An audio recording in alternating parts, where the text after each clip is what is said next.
Dans cette vidéo, je vais te montrer quelques petites astuces qui permettent de multiplier facilement les nombres par 5, par 25 ou par 50. Alors pour multiplier par 5 pour commencer, l'astuce va être simplement de remarquer que 5 c'est la moitié de 10. Donc lorsqu'on a besoin de multiplier par 5, on peut d'abord multiplier par 10 parce que ça c'est facile à faire, mais si on fait ça, on aura multiplié 2 fois trop, donc on divisera par 2 pour compenser. Ce qui reviendra bien à n'avoir multiplié que par 5.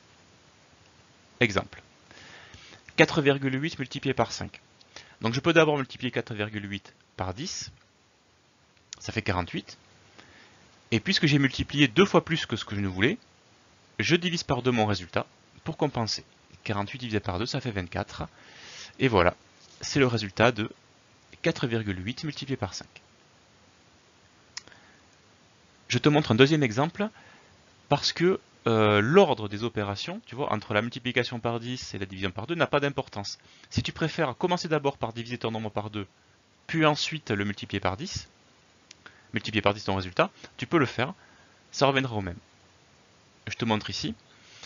Je peux d'abord choisir de diviser ça par 2,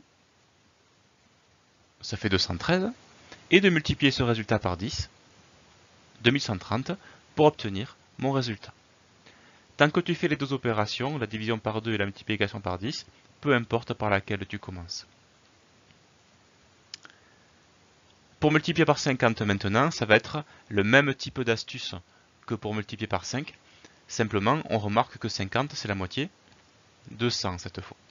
Donc on va d'abord multiplier par 100, ce qui est tout aussi facile que multiplier par 10, puis ensuite on divisera par 2 pour compenser parce qu'on aura multiplié 2 fois trop, 2 fois plus que ce qu'on voulait.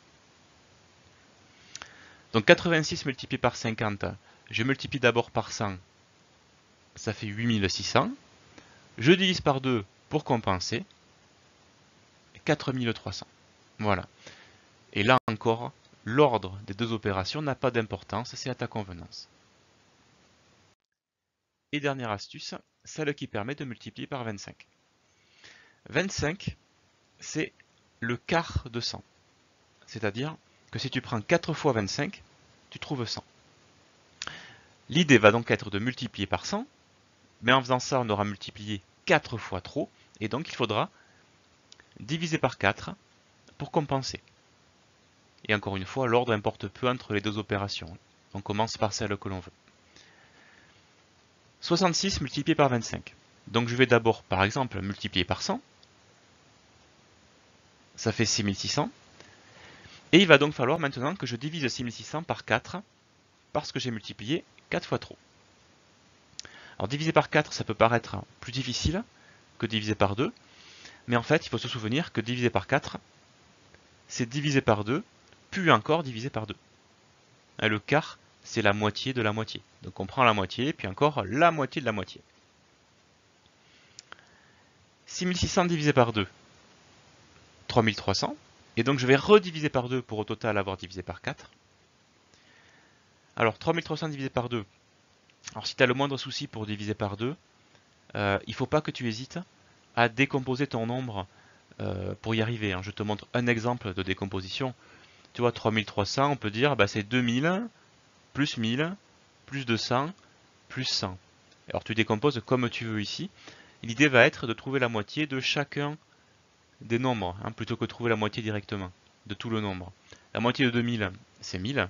La moitié de 1000, c'est 500. La moitié de 200, c'est 100. Et la moitié de 100, c'est 50. Et tu n'as donc maintenant plus qu'à ajouter toutes ces moitiés pour avoir la moitié de 3300. Donc là, ça va faire 1000, ça fait 1500, plus 100, 1600, plus 50, 1650. Voilà, 6600 divisé par 4 égale 1650, et c'est donc le résultat de notre multiplication par 25. Voilà, je t'ai montré quelques petites astuces qui permettent de multiplier par 5, par 25 ou par 50.